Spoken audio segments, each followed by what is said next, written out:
Ciro Gomes foi no Flow Podcast, tava lá como o Igor 3K, ficou 5 horas falando do seu Plano Nacional de Desenvolvimento, a única maneira de você responder a problemas complexos de uma economia como a do Brasil, onde o menino negro não consegue comprar um saco de arroz porque o preço do aço sobe com o preço da gasolina, multiplica pro alumínio 3,77, tira o pia, cateto da hipotenusa e você é um filho de uma... Ele teve lá, estava relativamente sereno e foi um programa bom, muita gente gostou, muita gente pediu pra gente comentar e eu vou comentar partindo de um ponto, que é o ponto em que ele fala do MBL, ou seja, um ouvinte lá do Flow propõe que ele faça um debate com o Kim e ele respondeu, dá uma olhada. Ciro, o que você acha de um debate PND contra liberalismo com o Rock ou o Kim? Acho que eles gostariam de propostas suas como controle do Estado pela sociedade e acho que no final vocês concordariam em algo. Por fim... Por exemplo, nós concordamos na luta pelo impeachment do Bolsonaro. Eu estive lá no ato deles e o Lula sabotou. Inclusive mandou me insultar, me agredir fisicamente. No dia do ato ele fez uma coisa assim, tipo, fica em casa pra assistir uma live. Cara, é que porque pro Lula é ruim se o Bolsonaro... É evidente, mas é que as pessoas têm que perceber isso. Mas né? ele enterrou o impeachment e agora quer que todo mundo vote nele pra livrar o Brasil do Bolsonaro. O impeachment não, mas aí o voto tem que ser usado de forma... Sendo que o Bolsonaro cometeu um série crimes de responsabilidade. Eu assinei 3 pedidos de impeachment. Eu sou profissional de direito, assinei representação na Corte de Haia. O Lula sabotou todas as iniciativas. O vídeo é interessante porque o Ciro ele fez uma abordagem respeitosa e eu adoto sempre a seguinte premissa. Foi respeitoso conosco, quando eu digo comigo, né, é complicado porque ele não me citou, mas eu fui um dos organizadores daquela manifestação que ele está citando ali, mas foi respeitoso comigo, serei respeitoso de volta, não importa a posição política do sujeito. Se a pessoa foi desrespeitosa, seremos desrespeitosos de volta. Esse é o game e é muito claro, vocês conhecem aqui o canal, sabem o nosso padrão. E a primeira coisa, eu levanto aqui, né? Muita gente falou, ele desafiou o Kim pro debate. Não, a pessoa propôs um debate sobre economia, eles falam do Plano Nacional de Desenvolvimento do Ciro, com o Kim, eu acho que seria muito interessante uma troca de ideias do Ciro com o Kim. Eu sei que muita gente quer ver o circo pegando fogo, tá? Mas, honestamente, um cara como ele, que se comportou como ele se comportou ali, se for ter um bate-boca, a gente estaria perdendo. Eu acho que seria muito mais interessante ele e o Kim expondo suas visões e suas perspectivas, que são muito diferentes do ponto de vista econômico, mas que, creio eu, especialmente nesse novo momento do MBL, que vão encontrar algumas similaridades, especialmente por conta da experiência do Kim no parlamento, inclusive da experiência do Kim junto a parlamentares do PDT, em que o Kim e esses parlamentares puderam fazer alguns trabalhos juntos muito bons. Lembrando que o principal relatório do Kim, que gerou, vamos dizer assim, recursos enormes para o Estado brasileiro, foi um relatório que envolvia um parlamentar do Ceará, do PDT, tá? Então, enfim, são pessoas que jogam um jogo um pouco mais maduro que o restante do game. O que eu gostei do Ciro também foi que, a despeito dele ter teses mais ao campo da esquerda, ou de interpretar o impeachment da Dilma como se fosse um golpe, como um outro rapaz que estava lá falou, o que eu acho isso um besterol danado, uma grande baboseira. E na verdade é o problema histórico do Ciro, porque ele considerava golpe o impeachment contra a Dilma no momento em que ele tentava se posicionar como herdeiro do próprio petismo.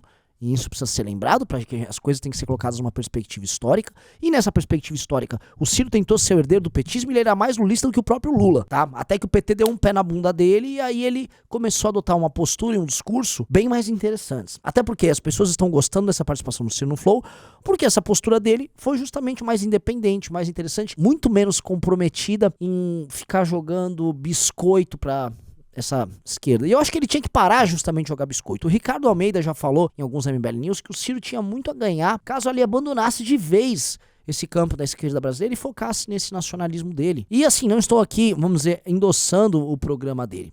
O fato é que ele tem um programa em certa medida nacionalista, só que com cores, e a gente tem muita discordância desse programa, com cores que eu considero profundamente arcaicas do ponto de vista das relações de trabalho e de uma perspectiva extremamente dirigista do Estado com relação à economia. Eu tendo a crer que isso não funciona. E tendo a crer que isso não funciona, em especial no Brasil, com o modelo de burocracia que a gente tem, com a característica profundamente patrimonialista que a gente tem nesse Estado brasileiro, tá? Eu acho isso muito difícil de acontecer, mas, posto isso, pelo menos ele tem um projeto e ele acredita no projeto dele, ele tá indo lá debater. Então, para vocês compreenderem o que é o Ciro, ele é um cara que, no discurso político-eleitoral, quando ele faz uma análise desse jogo de cartas marcadas entre Lula e Bolsonaro, ele vem sendo muito preciso e ele vem adotando um discurso muito similar ao nosso. Quando ele denuncia, olha, o Bolsonaro e o Lula, eles se querem, ele tá falando a real. E é importante um cara no campo da esquerda, como é o caso do Ciro, tá apontando o fato do Lula ter sabotado qualquer iniciativa que levasse o impeachment do Bolsonaro. Porra! Porque foi o que rolou no ano passado. O Lula entrou em campo pra valer, pra salvar o Bolsonaro. Assim como Michel Temer também entrou em campo pra salvar o Bolsonaro. Assim como grande parte da política brasileira, grande institucional, entrou em campo pra manter o Bolsonaro aí com orçamento secreto.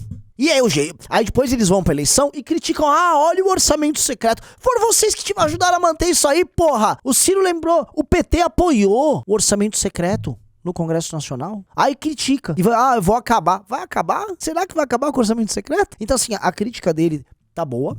A proposição a gente tem discordâncias. E se ele se comportar de uma maneira educada, vamos fazer cobertura educada dele aqui. A gente tem muito cirista que vem acompanhar as nossas posições sobre ele aqui no canal do MBL. Eu acho, inclusive, que existe até uma certa curiosidade dos ciristas com relação ao universo do MBL. E aí eu vou usar o gancho do Ciro para falar o que a gente pretende fazer.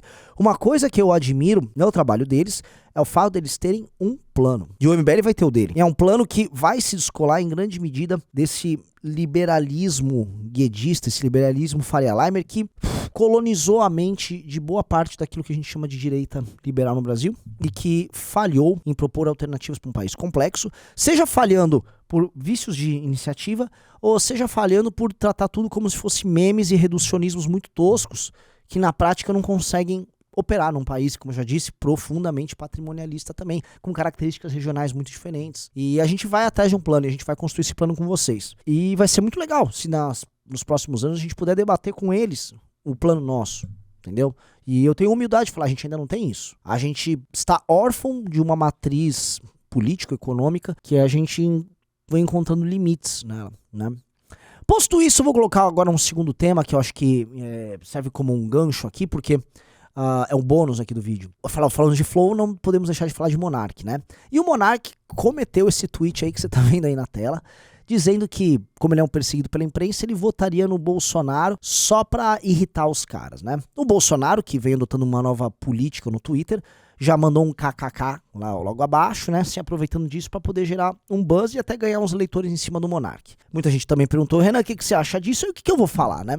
O Monark tá reclamando de uma postura canceladora e persecutória da imprensa com ele, que eu não nego, que eu sofro. Eu queria só lembrar isso, sim. Eu falo isso do ponto de vista de alguém que vem sofrendo com essa imprensa, não de 2021 pra cá. A gente sofre com a impostura da imprensa desde 2014. Então, assim, conheço bem, já sofri, assim, horrores na mão da imprensa brasileira. Não tenho, assim, eu tenho anos de estrada pra falar disso. Eu nunca resolvi adotar uma postura contraditória do ponto de vista político por conta dessa postura da imprensa conosco. A gente tem que ler e manter e se preservar.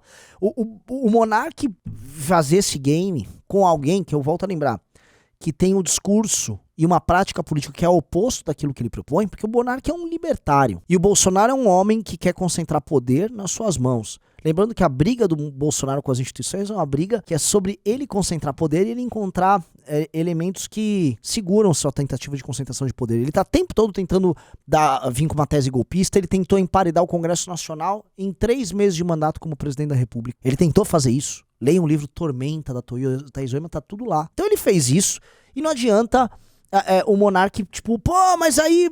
Tem mais aí nenhum, cara. Você foi cancelado, Monark, também pelos bolsonaristas. Os bolsonaristas fizeram o diabo contra você, tá? Os bolsonaristas, e vamos lembrar, o próprio Augusto Aras, não foram só pra cima do Kim, foram pra cima de você também. E eles praticam cancelamento contra você e eles estavam mirando o Flow pra tentar destruir o Flow, que era um palco justamente um debate aberto, há bastante tempo. Isso aí é capitular pra alguém que tem um discurso que soa muito duro e muito forte, apenas pra ser um polo contra alguém que tá batendo em você. E não, cara. Na prática, você tá capitulando pro aquilo que você acredita. Que nem é exatamente assim, eu não sou um libertário, mas eu acho um horror pessoas que são libertárias terminarem aceitando, tipo, ok, vem aí um autoritário de direita e me conduza. Não pode ser assim, velho. Assim, não é a tua linha, mas o movimento libertário no mundo inteiro terminou assim. Os libertários dos Estados Unidos, em grande medida, caíram no colo do trumpismo e da alt-right, e em teses bem malucas e também autoritárias. Aqui no Brasil, mesma coisa. Pega o movimento libertário no Brasil, viraram tudo, assim, tudo não, 80% virou fanboy de Paulo Guedes e fanboy de Bolsonaro. Não digo nem aquele Paulo Cogos, Viraram isso. Canais de YouTube de liberdade. Então, sim, não faça isso, Monark. Não faça isso. Isso é um erro. Você está sendo levado por um impulso errado. Isso é um erro. Mantenha a tua linha, tá? A tua linha é importante. E é isso, pessoal. Só lembrando, olha, o Beraldo fez um vídeo no canal dele, bastante interessante aqui. Na verdade, é aqui que tá o vídeo do Beraldo. Clica aí, assista o vídeo. É um vídeo onde ele está comentando sobre o plano de governo do PT, o plano perigoso de governo do PT. Até, aliás, pretendo gravar um vídeo sobre isso e acho legal que vocês acompanhem, tá? Se inscrevam também no canal dele e, última coisa, tá? O último pedido é, aqui nos comentários tá o formulário para você participar do nosso evento em São José dos Campos, que vai rolar esse sábado, dia 11, vai ser um grande encontro, é gratuito, então não tô vendo piroca nenhuma, é gratuito, é pra você ir lá, vai estar eu, Rubinho, Beraldo, Kim, Guto, Renatão, Amanda, tá todo mundo lá, vou até falar pro Bete Gavinho, o novo herói do MBL, venham todos, vambora, a gente vai dar palestra, vamos confraternizar, vai ser legal demais, encontro vocês.